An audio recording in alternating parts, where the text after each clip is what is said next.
Olá, irmãos. A graça e a paz do Senhor a todos vocês. Estamos dando início a mais uma mensagem das Sagradas Escrituras. Temos falado sobre Romanos, capítulo 16, onde várias pessoas são citadas, várias pessoas importantes. E através desse capítulo nós podemos entender um pouco mais o que igreja é. Ao longo dos séculos, muitos têm pensado que igreja apenas se refere às paredes do templo, do local onde se reúne. Muitos estudiosos acreditam que os templos só vieram a existir no segundo século depois de Cristo. E as igrejas, elas costumavam se reunir nas casas.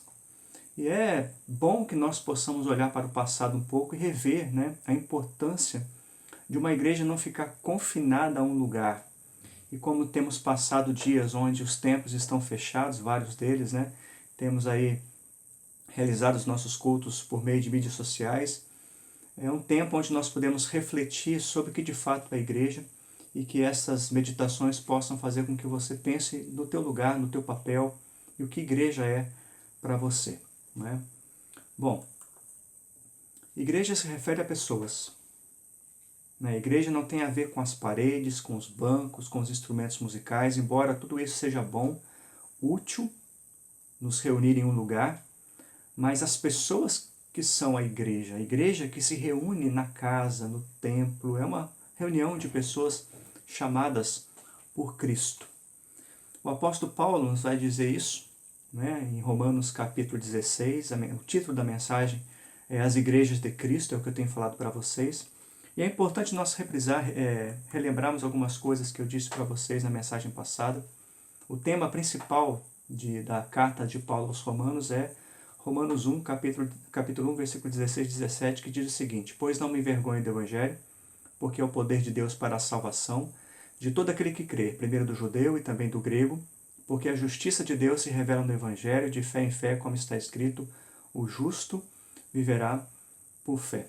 O Evangelho é poderoso para salvar, não salvar apenas judeus, mas salvar todas as pessoas de todas as nações. O Evangelho deve ser pregado a todas as pessoas, e ele é recebido por meio da fé, somente pela fé, não por obras, mas por fé. O apóstolo Paulo vai explicar a importância disso em sua carta, mas também, principalmente, o Evangelho revela a justiça de Deus, como Deus tratou do pecado. E quando lemos a carta de Paulo aos Romanos, nós vemos que Deus nos livra, através do Evangelho, da pena do pecado, do poder do pecado, e nos livrará futuramente, na glorificação, da presença do pecado. O Evangelho, aliás, Romanos, começa no capítulo 1 falando sobre o grande problema humano que tem a ver com a ira de Deus que está sobre toda a humanidade, porque todos pecaram e carecem, necessitam da graça de Deus, como dito em Romanos capítulo 3. Quando nós chegamos no final da carta do apóstolo Paulo, nós vemos o apóstolo Paulo enviando essa carta e fazendo saudações a várias pessoas nessa carta. E é aí que nós temos parado para pensar no que significa de fato ser igreja. E uma coisa importante para que nós não esqueçamos é que o Evangelho cria igrejas. Quando o Evangelho é pregado, as pessoas começam a crer no Evangelho, nas boas novas de salvação, as igrejas começam a ser criadas. Não é nós que criamos a igreja. É a mensagem do Evangelho que cria a igreja, e a igreja pertence ao Senhor Jesus Cristo. Isso mostra a importância, isso mostra o papel importantíssimo que ela tem neste mundo, principalmente em proclamar essas boas novas, mas Deus proclama essas boas novas através de igrejas, usando pessoas que estão reunidas nesta igreja, que é a igreja de Cristo. Nós vimos que o Evangelho, ao criar a igreja, ele nos une. O Evangelho de Cristo, ele também nos transforma. O Evangelho de Cristo nos dispersa. Nós falamos disso na mensagem passada sobre esta unidade que deve haver numa igreja. Nós falaremos hoje um pouco mais sobre essa transformação. E aqui eu não vou falar sobre transformação de caráter, transformação de alguém que falava uma mentira, agora fala a verdade, de alguém que roubava e agora trabalha, de alguém que vivia uma vida de imoralidade sexual e agora vive uma vida correta. Eu não vou falar dessa transformação, embora ela seja muito importante e real, mas eu vou falar do tipo de pessoa que o Evangelho cria para que essa pessoa seja como ela deve ser em uma igreja. E por último, quero falar também hoje sobre o Evangelho também nos dispersa, ele nos espalha. É estranho, né? Começar falando sobre unidade e terminar falando sobre dispersão, mas é isso que o Evangelho faz. E nós veremos isso nesta mensagem. Bom, para facilitar para você entender, nós vamos ler o texto e você vai perceber que o texto está, muitas palavras estão em cores diferentes. Cada cor dessa tem uma função. Nós iremos ver a unidade da igreja através da cor amarela. Nós iremos falar sobre essa transformação que o Evangelho produz nas pessoas que estão nesta igreja. Nós vamos ver na cor, deixa eu ver aqui, azul, para não errar. E nós iremos ver a cor verde depois, falando sobre como o Evangelho ele nos dispersa, ele nos espalha. Tá? Então vamos ler o texto e vamos ver como isso funciona. Paulo começa dizendo o seguinte no capítulo 16, versículo 1. Recomendo-lhes a nossa irmã Febe. Toda vez que você vê aí a palavra vermelha, é Paulo citando o nome, né? São cerca de 26 pessoas, se eu não me engano, 26 pessoas que o apóstolo Paulo cita pelo nome no término da carta. Recomendo-lhes nossa irmã Febe, que está servindo na igreja de Cencreia, para que vocês a recebam no Senhor. Aí você vê a primeira palavra amarela, que mostra a unidade que nós devemos ter. Toda vez que você enxergar a palavra amarela aí, você vai ver que é no Senhor ou em Cristo. Isso é a coisa mais importante que nós devemos pensar sobre a igreja. Deus nos torna um, o Evangelho nos torna um. E esta unidade na igreja existe por causa de Cristo, por causa do Senhor. E é isso que mantém a unidade da igreja. Infelizmente, muitas pessoas se unem umas com as outras em função de um trabalho, em função de alguma coisa, mas não em função de Cristo. Bom, eu trabalho há muito tempo numa empresa onde existem várias pessoas.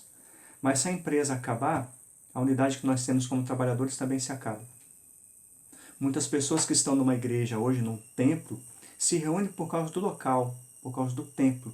Mas se o templo sai dali, elas não vão mais, elas não fazem mais parte. Muitas pessoas se envolvem na igreja e aquela unidade que existe na igreja muitas vezes é por causa de ministério, por causa de algum trabalho que ela realiza. E quando não existe mais o trabalho ou aquele ministério que ela desempenha, ela não faz mais parte da igreja. A unidade que nós temos é a unidade em Cristo, no Senhor. E isto é indestrutível. Primeiro, porque a unidade em Cristo ela é mais poderosa do que tudo. Segundo, que ela é eterna. Nossa unidade em Cristo durará eternamente. Isso nos faz irmãos. Isso nos faz igreja. É muito importante que você entenda isso. Nós estamos juntos por causa do Senhor Jesus Cristo. Nós somos irmãos por causa do Senhor Jesus Cristo. E você vai ver várias vezes essa palavra amarela nos textos, no texto que nós estamos lendo. Vamos continuar. Para que vocês a recebam no Senhor, como convém aos santos, e a ajudem em tudo que de vocês vier a precisar, porque ela tem sido protetora de muitos, no caso aqui, Febe, inclusive de mim. Saúdem Priscila e Áquila, meus cooperadores, mais uma vez, em Cristo Jesus, os quais pela minha vida arriscaram sua própria cabeça. E isto lhes agradeço, não somente eu, mas também todas as igrejas dos gentios. Continuando. Versículo 5. Saúde igualmente a igreja que se reúne na casa deles. Saúde meu querido Epênito, primeiro fruto da fé em Cristo, mais uma vez. Na província da Ásia. Saúde Maria, que muito trabalhou por vocês.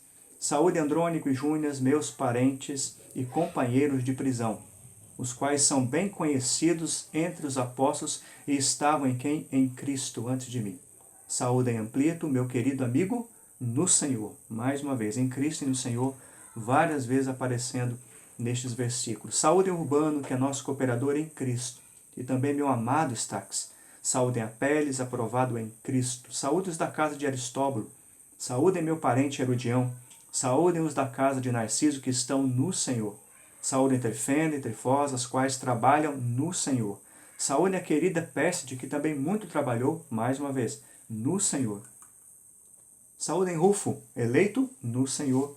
E igualmente a mãe dele, que também tem sido mãe para mim.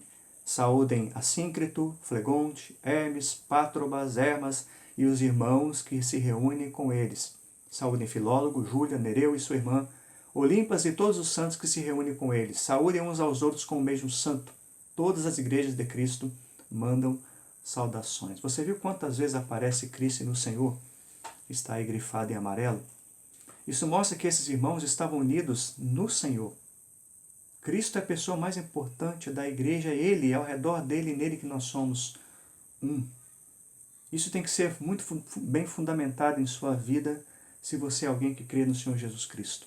O Evangelho, a bendita pessoa de Cristo, nos une, nos faz irmãos. Você vê a quantidade de pessoas, né, que Paulo cita pelo nome, chama de irmão, meu querido.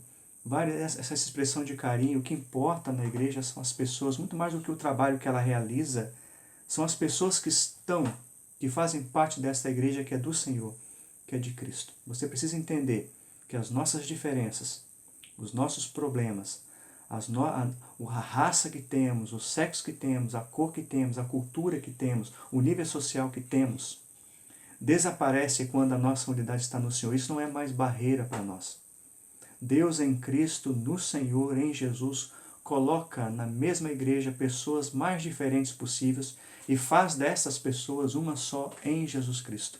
Nós vemos nessa igreja gregos, romanos, judeus, escravos, ricos, pessoas do palácio, pessoas da alta corte, mas pessoas também que estavam na camada mais baixa da sociedade e agora elas são um em Cristo. Em Cristo. Não deixe que o trabalho, não deixe que o local, não deixe que as paredes digam para você o que é ser um na igreja, o que é fazer parte da igreja. Pelo contrário, nós estamos em Cristo estamos juntos, né? Melhor dizendo, estamos juntos por causa do Senhor em Cristo. Essa é a primeira coisa importante que você precisa saber, que o Evangelho cria esta unidade em Jesus Cristo. A segunda coisa importante que nós iremos ver neste texto, voltando lá no comecinho, agora nós vamos parar para pensar na palavra em azul, tá? O Evangelho nos une, o Evangelho nos transforma em servos. Há um número muito grande de pessoas que acham que pode ser cristãos longe da igreja, separado dela. E mais uma vez me referindo à igreja aqui como pessoas, não como local onde você vai aos domingos ou outro dia da semana. Me refiro ao vínculo, né, que existe entre pessoas por causa do Senhor Jesus Cristo. Muitas pessoas acham que isso pode ser dispensável, que eu não preciso, para ser um cristão, me unir a uma igreja, a um grupo de pessoas em Jesus Cristo. Você vai ver que isso não é verdade. Aliás, você vai ver isso, que isso é antibíblico. Deus quer que você se una a pessoas, mas também, principalmente, para que neste meio onde Ele te colocou, em uma igreja, você possa ser um servo, alguém que trabalha, alguém que ama. Se nós vemos, no primeiro caso, que a fé nos une, nós vemos também que o amor também nos une. Vamos ler então mais uma vez, você presta atenção na palavra em azul. Recomendo-lhes a nossa irmã Febe que está, olha aí, servindo na igreja de Sencreia, para que vocês a recebam no Senhor, como convém aos santos, e ajudem em tudo. Ajudem ela, mais uma vez, sirvam ela também. Você vai ver na parte azul aí mais para frente que a Febe era protetora de muitos, inclusive do apóstolo Paulo. Ou seja, ela ajudava, ela protegia. Muitos entendem que essa mulher é uma mulher que talvez tinha uma alta posição na sociedade, uma mulher rica, que possivelmente ajudava muitas pessoas com seus recursos financeiros, com a sua influência. Aí está também Priscila e Áquila, um casal extraordinário. Que Deus possa levantar casais como Priscila e Áquila em nossas igrejas, que foram fundamentais ao ministério do apóstolo Paulo, à igreja de Cristo. Quantas coisas boas essas duas pessoas fizeram pela igreja do Senhor. Estamos aqui hoje, muitos de nós estamos aqui hoje por causa desse casal também. Saúdem Priscila e Áquila, meus cooperadores, meus ajudantes, aqueles que trabalham comigo. Diz aqui também em azul que Priscila e Áquila arriscaram a sua própria cabeça, a sua própria vida em favor do apóstolo Paulo. Olha que coisa bonita e bela. Estamos unidos, mas servimos, amamos uns aos outros, queremos ser úteis, queremos nos envolver com as pessoas através dos nossos dons, das nossas finanças, das nossas capacidades. Vamos ver mais para frente aí, vamos avançar um pouco. Você vai perceber no próximo slide, na parte azul também, que muitas pessoas se reuniam na casa deles, de Priscila e Áquila. A casa deles também era separada para isso. Uma vez que você se torna cristão, tudo que você tem passa a ser também do outro. Áquila e Priscila ofereciam a casa deles para que a igreja pudesse se reunir. Mais para frente você vai ver em azul, Saúde e Maria, que muito trabalhou por vocês. Mas o nome é citado, Maria, que muito o quê? Muito trabalhou, né? Se esforçou pelaquela igreja ali que estava em Roma. Nós vemos ali Saúde, Andrônico e Júnias, que eram parentes do apóstolo Paulo e companheiros de prisão, estavam lá sofrendo por causa do evangelho, juntos com o apóstolo Paulo, unidos também no sofrimento, um ajudando o outro.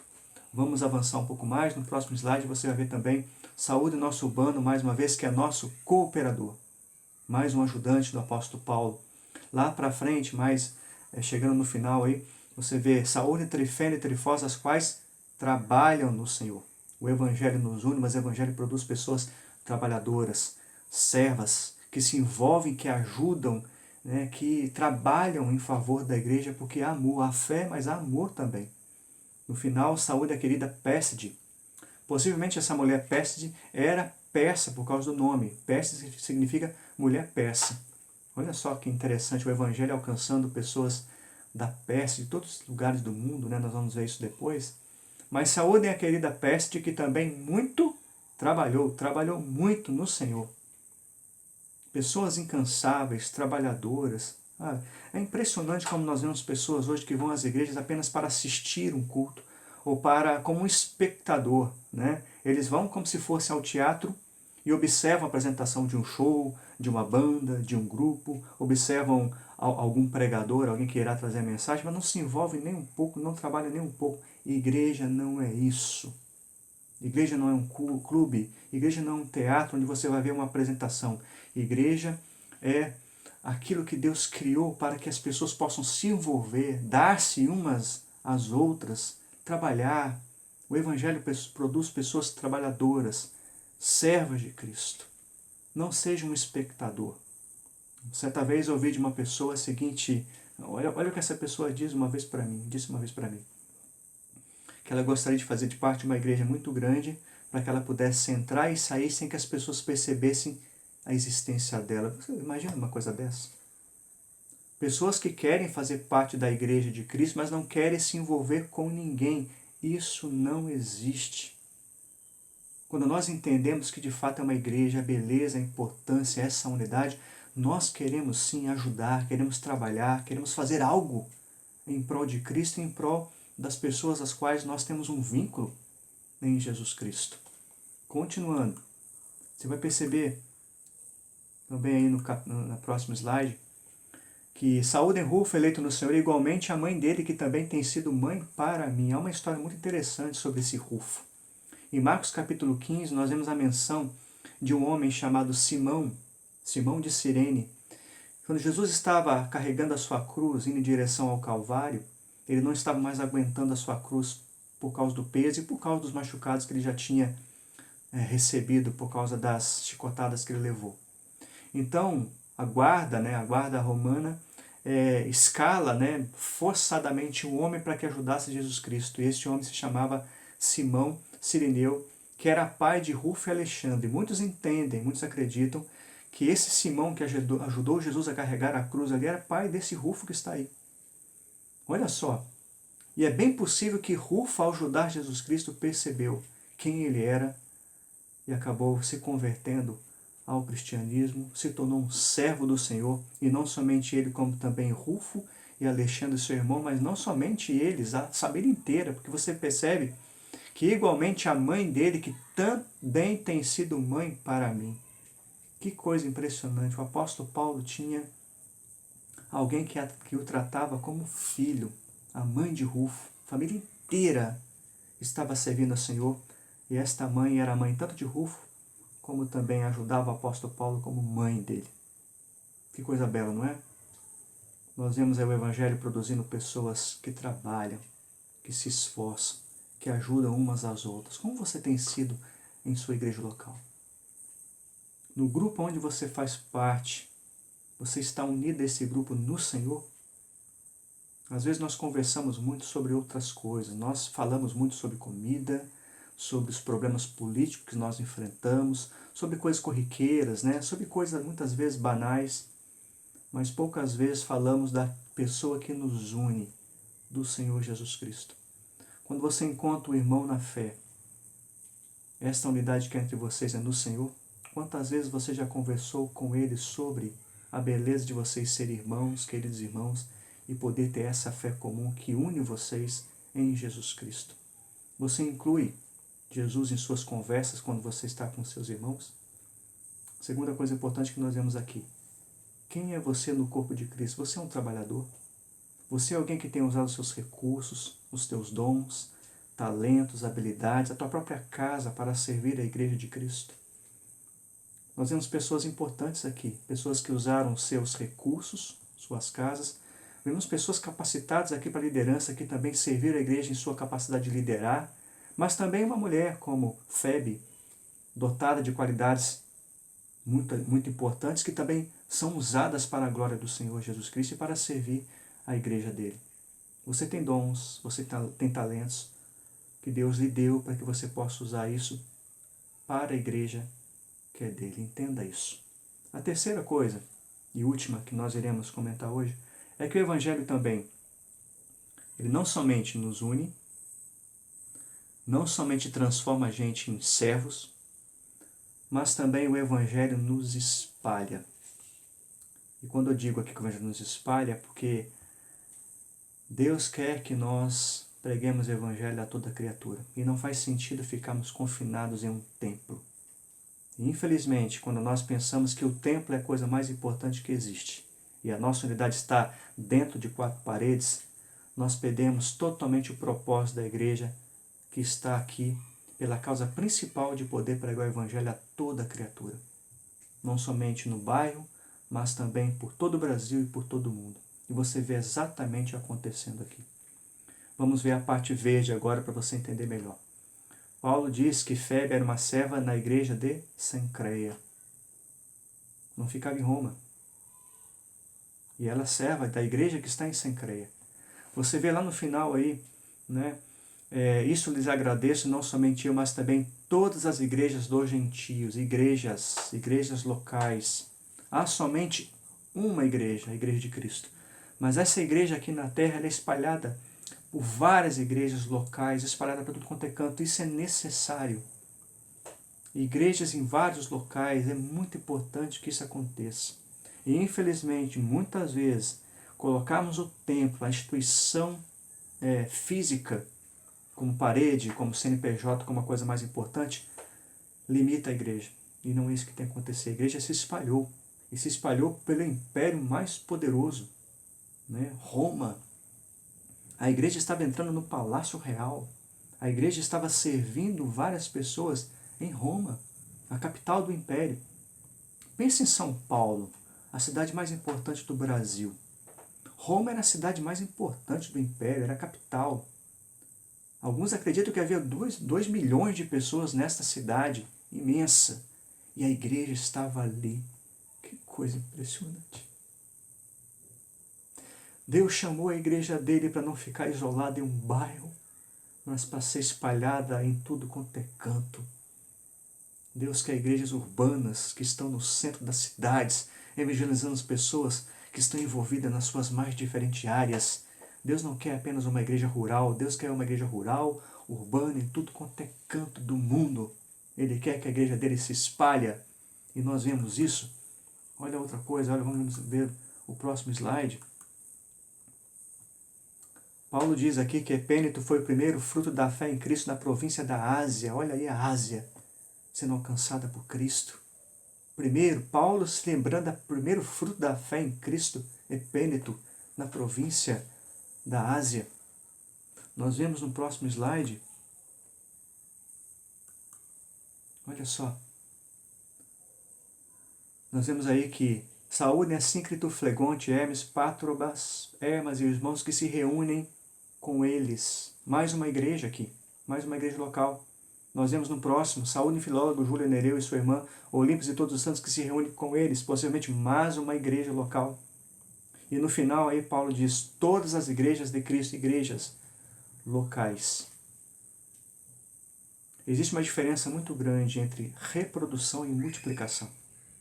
Bom, eu sou casado, e no meu casamento, Eu e minha esposa demos origem, através de nós, a Lavínia, minha filha, veio a existir. E aí nós vemos a fase de reprodução, né? Lavínia, nossa filha. Um dia, se Deus quiser, a nossa filha irá casar. E ela irá constituir com seu marido uma outra família. E nós vemos multiplicação. Há a produção, quando o casal produz filhos, mas esses filhos se multiplicam em várias famílias. É assim que a igreja tem que ser. A igreja, existe um número de pessoas nesta igreja local, mas cada pessoa dessa, ao pregar o evangelho, cria igrejas que se multiplicam. Essas igrejas se espalhavam em multiplicações. Várias igrejas sendo espalhadas pelo Império Romano, na cidade mais importante da época, Roma. E é muito bonito e importante se ver isso. Você é alguém que está unido a uma igreja. Você é alguém que Deus chamou para ser transformado em um servo, mas Deus lhe chamou também para espalhar as boas novas a tudo quanto é canto e desejar que muitas igrejas se espalhem pelo mundo. Igrejas que serão igrejas de Cristo, com suas características, com seus problemas, mas também com seus servos, com seus dons, com as suas capacidades dadas por Deus em todos os lugares. A igreja de Cristo estava avançando e alcançando o Império Romano nos mais diferentes locais, tanto na parte mais pobre quanto na parte mais rica. É triste ver alguém que acha que o Evangelho deve ser pregado apenas para pobres. O Evangelho tem que ser pregado a toda criatura. É claro que a igreja tem um papel importante social, de ajudar pessoas que precisam de recursos financeiros, de comida, alimento, remédio. Isso é a função que nós temos em amar as pessoas. Mas principalmente, o nosso papel principal é pregar o Evangelho de Cristo, porque fundamentalmente o Evangelho é que nos transforma, o Evangelho nos salva, o Evangelho nos faz não termos mais locais fixos, porque a nossa pátria não está aqui. A nossa pátria está nos céus, em Cristo Jesus. Eu quero encerrar com vocês com esta frase. Você deve ser um cristão com tudo que você tem, em tudo que você faz, em todos os lugares e com todas as pessoas. É o que eu vejo neste capítulo. Creio que isso é um bom resumo de que nós vimos até agora. Você deve ser um cristão com tudo que você tem. Todos os bens, tudo aquilo que Deus te deu, que está à tua disposição, aquilo também deve ser usado por você como um cristão. Em tudo que você faz, no teu trabalho, com os teus dons, talentos, com as tuas capacidades, você também tem que ser um cristão verdadeiro em tudo que você faz. Em todos os lugares, aonde você vai, seja em qualquer lugar, seja num palácio, ou em uma favela, ou em Brasília, no meio dos políticos, ou lá no meio dos ribeirinhos, em qualquer lugar você é um cristão. Muitas pessoas acham e pensam que o único lugar dela ser um crente, um cristão verdadeiro, é quando está associado a um grupo dentro de um local. Eu creio que uma das coisas mais importantes que nós podemos aprender com o que nós temos passado relacionados a esse problema do vírus que tem atacado o mundo inteiro, nós precisamos repensar a nossa maneira de ser igreja. E isso tem nos ensinado, nos mostrado o seguinte, que nós não precisamos de um templo para sermos cristãos. E nós somos desafiados a sermos cristãos em nossa casa, em nosso trabalho, nas ruas, na escola. Você tem que ser um cristão em todos os lugares. É impressionante como nós vemos pessoas se comportando de maneira diferente quando estão dentro de um templo. Mas quando saem dali, a vida dela é a mesma diante de Cristo. Não deve ser assim. Nós temos que ser cristãos com tudo que temos, com tudo que fazemos, em todos os lugares e também com todas as pessoas. Foi assim que a Igreja de Cristo começou e é assim que a Igreja de Cristo deve permanecer. Que você possa pensar nisso, avaliar a tua vida e, de fato, se envolver com a Igreja, se unir a ela, trabalhar por ela e por Cristo e espalhar as boas novas ao redor de todo mundo. Que Deus abençoe a tua vida que possamos aprender mais dele, em nome de Jesus.